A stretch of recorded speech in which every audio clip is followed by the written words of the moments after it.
నేనైతే మీకు ఆల్రెడీ చెప్పాను దసరా హాలిడేస్లో మొత్తం మేము టెంపుల్స్ తిరిగామైతే సద్గురు సాయిబాబా టెంపుల్ 124 ఫీట్స్ ఉన్నాడు అనమాట. సాయిబాబా లోపల కాదు బయట ఉంటాడు.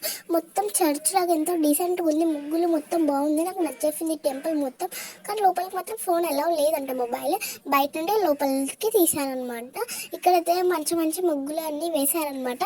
నాకైతే బాగా నచ్చేసింది ఈ టెంపుల్. ఇక్కడ ఎంత పెద్దగా ఉన్నాడు సద్గురు సాయి, కానీ చూడటానికి 124 ఫీట్స్ ఏం కనిపించాడు కానీ ఉంటాడు చాలా. మేము వేరే ఊరికి వెళ్ళి కూడా చూస్తే అంటే మేము వెళ్తుంటాం కదా దారిలో రోడ్డు మీద వెళ్తున్నా కానీ మాకు కనిపించాడు. ఇంకా అమ్మ అన్నయ్య అయితే దండం పెట్టుకుంటున్నాడు సాయిబాబాకి, నమస్కారం.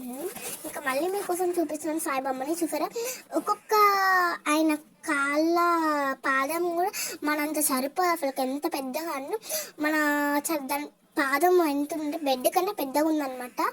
అండ్ ఇక్కడ సద్గురు సాయిబాబాతో ఎంత బాగున్నాడు కదా, నాకు నచ్చేస్తుంది. ఈ వీడియో లైక్ చేసి సబ్స్క్రైబ్ చేసి షేర్ చేయండి.